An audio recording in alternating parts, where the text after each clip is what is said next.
جب یہ بات بہت بڑھی تو شاہی حساب کرنے والے قلعے میں جا کر بیٹھ رہے اور شہر کے لوگوں کو بند کر دیا ہے۔ دیکھنے میں تو اس گروہ نے لاہوری دروازے تک مورچے باندھ کر لڑائی کی آگ بھڑکائی اور اندر اندر دکنیوں سے جیتنے کے قابل خود کو نہ پا کر ان سے سانٹھ گانٹھ کر لی۔ جب لڑائی بھڑائی سے کام چلتا نہ دیکھا اور یہ سمجھ گئے کہ ہم مقابلہ کرنے میں مارے جائیں گے تو مجبور ہو کر شہر سے نکلنے پر تیار ہوئے اور مراٹھوں سے وعدہ کیا۔ 2-4 روز بعد نجف خاں اور دوسرے مغل سردار اپنے دوسرے ساتھیوں کے ساتھ ان کے لشکر میں گئے تو دکنیوں نے جو سلوک دیکھنے میں کیے اور جس طرح دیکھنے میں ملے کسی سمے بھی اسے نہیں بھولتے۔ اس گروہ کا آدر کرنے میں کوتاہی نہیں کی، لیکن وہ آدر جو بادشاہ کی نوکری میں تھا یہاں ہوا۔ کچھ دنوں میں یہ سموہ ٹوٹ جائے گا اور ہر ایک کسی نہ کسی طرف چلا جائے گا۔ یہی تمام مشہور ہے کہ مراٹھے ان سب لوگوں کو اکبر آباد تک اپنے ساتھ میں ہی لے جائیں گے اور وہاں پہنچ کر ہی آگیا دیں گے کہ جو جس طرف جانا چاہے چلا جائے۔ شریر مغل اور بدماش مراٹھے قریب ہے کہ چلے جائیں اور بادشاہ اپنے 3 محرروں کے ساتھ بنا کسی ڈر کے قلعے مبارک میں رہیں۔ اگر دن میں 100 بار بھی قلعے کے کنگوروں پر سیر کے لیے آئیں تو کون ہے جو برا مانے، اور اگر بازار میں پیدل نکل آئے تو کون کہاں ہے جو انہیں کچھ کہے۔ ایسا معلوم ہوتا ہے کہ لوگ باہر نکل جائیں گے اور سپاہی بھیک کے لیے سب کے آگے ہاتھ پھیلاتے پھریں گے۔ ہر ایک اپنا راستہ لے گا اور شہر بڑا اچھا لگنے لگے گا۔ حسام الدین خاں کا برا حال۔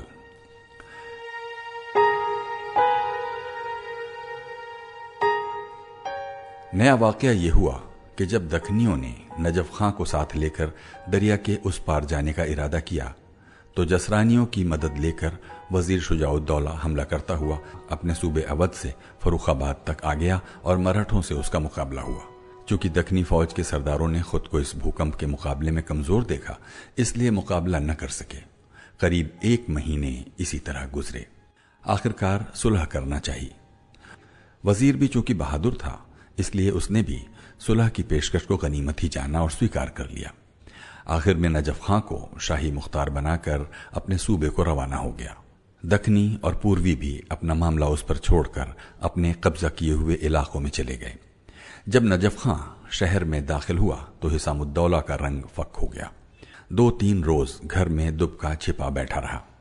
اس کے بعد بادشاہ نے قلعے میں بلا کر اپنے تھوڑے سال کے حساب کے کاغذات مانگے اور اسے وہیں اپنی نگرانی میں رکھا۔ امجد الدولہ عبد الاحد خاں جو عبد المجید خاں کا لڑکا تھا، اس نے جو خاص شاہی کام کرنے والا تھا، راجہ ناگرمل کی تبدیلی کے بعد دیوانی خلیصہ کا خلعت پہنا اور شاہی مختار کار کے پد پر ہو گیا۔ آخر میں بادشاہ نے حسام الدین خاں کو جو مختار الملک تھا گرفتار کر لیا۔ پھر شاہی روپیہ اور مغلوں کی تنخواہ کے لیے 8 لاکھ روپے کے بدلے فتح خاں درانی وغیرہ کے حوالے کر دیا۔ وہ اسے قلعے سے اپنے گھر لے گیا۔ اب مغل مختار ہیں، چاہے تو اسے جان سے مار ڈالیں، چاہے تو اسے زندہ چھوڑ دیں۔ ایشامت اعمال قیامت بسر آورد، یعنی ہمارے نصیبوں کی خرابی نے یہ قیامت ڈھائی۔ جاٹوں کی لڑائی۔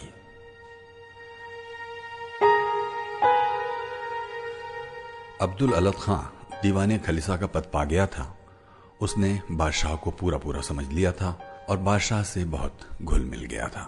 اب مختار بن گیا، جو جی آتا کرتا، کسی کو چوں کرنے کی مجال نہ تھی۔ شاہی فوج کا حال پتلا تھا، بادشاہ بھی کمزور ہو چکا تھا۔ شہر اور دیہات وہ بھی تھوڑے ہی اس کے پاس رہ گئے تھے۔ ان پر بادشاہ کا گزر بڑا مشکل تھا۔ جاٹ یعنی سورج مل کی اولاد درگاہ حضرت بختیار کاکی تک قبضہ جما چکے تھے، جو شہر سے 3-4 کوس پر ہے۔ نجف خاں نے بادشاہ کے حضور سے نویدن کیا کہ مہاراج جیون بتانا تو بڑا بے مزہ ہے، اگر یہ ملک جو جاٹوں کے ادھیکار میں ہے ہاتھ آ جائے تو سکون مل سکتا ہے۔ بادشاہ نے جواب دیا، شاید تم خواب دیکھ رہے ہو، کیا ضروری ہے کہ اتنی بڑی بات اسی چھوٹے منہ سے کی جائے؟ وہ بولا، اگر ایسا ہو جائے تو مہاراج مجھے کیا دیں گے؟ بادشاہ نے کہا، جیتے ہوئے ملک سے 3 بھاگ لے کر باقی سب تم کو دے دوں گا۔ چونکہ اس جاٹ قوم کی شامت اور برے دن نزدیک تھے، ایک دن ان کی سینا گڑھی کے میدان میں گئی جو درگاہ خواجہ مستور کے نزدیک ہی ہے۔ وہاں آ کر ادھم مچانے لگی۔ نجف خاں اپنے لوگوں کو لے کر، جن کے پاس جنگ کا سامان بھی نہ تھا، حملہ کر دیا۔ وہ یعنی جاٹ بڑے گھمنڈی تھے، اسے خاطر میں نہ لائے اور بے پرواہی دکھائی، مگر جب جنگ چھیڑی تو ایسا پاسا پلٹا کہ کچھ نہ پوچھیے۔ وہ جیسا سوچ بھی نہ سکتے تھے وہی ہوا، یعنی شام تک انہوں نے میدان جیت لیا اور شاہی فوج کچا غلہ کھا کھا کر وہیں پڑی رہی اور خوشی منائی۔ اگلی صبح آگے بڑھے اور بلب گڑھ کو گھیر لیا، جو شہر سے باہر کوس کی دوری پر ان جاٹوں کا مضبوط قلعہ تھا۔ چند روز تک توپ اور رہ کلے کی جنگ ہوتی رہی۔ وہاں کے سردار نے کہا کہ صرف قلعے پر ادھیکار جما لینے سے جاٹوں کی جنگ کا خاتمہ نہیں ہوگا، آگے جاؤ اور بڑے سرداروں سے جو جنگ ہو رہی ہے اسے ختم کرو۔ یہ قلعہ تو میں بنا لڑے ہی خالی کر کے تمہیں دے دوں گا۔ نجف خان کم عمر کا تھا پر بات سمجھنے والا سردار تھا۔ اس قلعے کو چھوڑ کر اور اسی سردار کو وہاں چھوڑ کر آگے بڑھ گیا۔ جب ہوڈل کے پاس پہنچا جو جاٹوں کے ادھیکار میں تھا تو ایک اور مشکل آن پڑی، یعنی ادھر سے بھاری فوج آئی اور مقابلے میں ڈٹ گئی۔ یہ بڑی مہم سر پر آ پڑی۔ جاٹوں کا سردار جس کا نام نول سنگھ تھا، بھاری لاو لشکر اور بڑے توپ خانے کے ساتھ آ کر مقابلہ ہوا۔ جنگ کا ہنگامہ ہوا اور آسمان نے بہتوں کو خاک اور خون میں لٹا دیا۔ دھیرے دھیرے یہ لوگ پریشان ہونے لگے اور کھانے کی کمی سے شاہی فوج کے لوگ بھوکوں مرنے لگے، تو انہوں نے اپنی جانوں سے ہاتھ دھو کر لڑنا مرنا شروع کر دیا، مگر سختی اٹھائی اور مارے گئے۔ چونکہ اس قوم کی شامت سے ان کی فتح ہونی تھی، ادھر کے سرداروں نے پیادہ پا ہو کر لڑنا شروع کیا اور میدان مار دیا۔ وہ بھاری فوج میں لاو لشکر شکست کھا کر واپس ہو گئی۔ نجف خان جیت گیا۔ سمرو نام کا انگریز جو ادھر کے توپ وغیرہ لے کر بڑی ویرتا کے ساتھ دیر تک جم کر کھڑا رہا تھا، آخری دن وہ بھی بھاگ گیا۔ نجف خان جس کی سرداری میں یہ بڑا کام پورا ہوا تھا بڑا ناز کرتا تھا۔ جس نے بھی یہ بات سنی اسے بہت حیرانی ہوئی۔ جاٹوں کا سردار اپنے قلعے میں جا کر بیمار پڑ گیا۔ یہاں نجف خان کے ساتھ بہت سارے لوگ مل گئے اور وہ ایک بڑا رئیس بن گیا۔ چونکہ اس کے پاس روپیہ پیسہ نہ تھا، اس لیے زبانی جمع خرچ کر کے کام نکالتا رہا۔ جو آتا نوکر ہو جاتا۔ کچھ ہی دنوں میں ٹھاٹھے مارتے ہوئے دریا کی طرح ایک بڑا لشکر جمع ہو گیا۔ وہ اگرچہ نردھن تھا، مگر چرب زبانی کے سہارے اپنا کام نکالتا رہا۔ جب دیکھا کہ اس طرح محض چالاکی کے بل پر فوج نہیں رہ سکتی تو ہمت سے کام لیا اور سرداروں کو جاٹوں کی جاگیر پر بھیجنا شروع کر دیا۔ یہ اسے اچھی تدبیر سوچی۔ خود اس نے ڈھیٹھا کے قلعے کو گھیر لیا جو وہاں سے صرف 12 کوس پر تھا۔ اتفاق یہ ہوا کہ وہاں کا سردار جو بیمار تھا مر گیا۔ انہوں نے یعنی جاٹوں نے سورج مل کے چوتھے بیٹے رنجیت سنگھ کو لے کر جنگ کرنا شروع کر دیا۔ اس قلعے کے توپ خانہ دروغہ نے ادھر کے سرداروں سے سازش کر لی اور قلعے میں گھسنے کا راستہ بتا دیا۔ یہ لوگ حملہ کر کے اندر گھس گئے اور لوٹ مار کر کے انہوں نے بہت لابھ اٹھایا۔ ہر بے حیثیت کو بڑا سامان ہاتھ لگا۔ بہت سا اسباب اور بے شمار توپ خانہ نجف خان کو بھی ملا۔ اس فوج کے پیادے مالدار ہو گئے۔ 7-8 دن کی لوٹ مار کے بعد وہ قلعہ سردار کے حوالے کر کے آگے کوچ کیا۔ اب کمہیر کی طرف جانے کا ارادہ کیا جو اس کا دوسرا قلعہ تھا۔ رنجیت سنگھ جو اس قوم کا سردار ہو گیا تھا اس قلعے کو خالی کر کے جنگی ہتھیار سمیٹ کر بھرت پور چلا گیا جو ایک مضبوط قلعہ ہے۔ یہ لوگ اس شہر پر بھی قابض ہو گئے اور بہت سا مال اسباب سپاہیوں کے ہاتھ آیا۔ مجبور ہو کر جاٹوں نے صلح کا پیغام دیا۔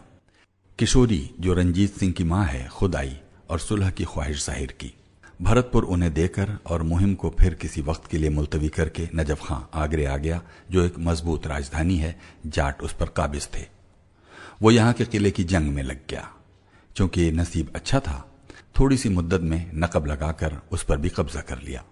جو سردار جاٹوں کی طرف سے اس قلعے میں رہتا تھا اسے وعدہ کر کے نکال دیا اور وہاں کے لوگوں سے سلوک کیا۔ اس طرح تمام صوبے پر قابض ہو گیا۔ جسے چاہتا تھا وہاں کے محلات تنخواہ میں مقرر کر دیتا تھا۔ کچھ ہی دنوں میں اس تمام ملک کا مالک ہو گیا۔ ادھر کے سب راجوں اور زمینداروں کے کان کھڑے ہو گئے۔ اب اگر جاٹ کچھ گڑبڑ کرتے تو ایسی منہ کی کھاتے کہ پھر ادھر کا رخ نہ کرتے۔ جب نجف خان اس تمام ملک کا مالک ہو گیا اور اسے کامیابی نصیب ہو گئی تو عبدالاحد خان کے سامنے دون کی لینے لگا، یعنی اب سلطنت کا مدار ہی اس پر ہو گیا تھا۔ بادشاہ نے اس کے کہنے کے مطابق ملک کے تیسرے حصے کا سوال کیا تو اس نے حضور میں آ کر عرض کیا کہ یہ ساری فوج جو میرے ساتھ ہے تنخواہ کے طور پر میں نے اس کے آدمیوں میں ملک کو تقسیم کر دیا ہے۔ حضرت مجھ سے تیسرے حصے ملک کی قیمت نہ لیں۔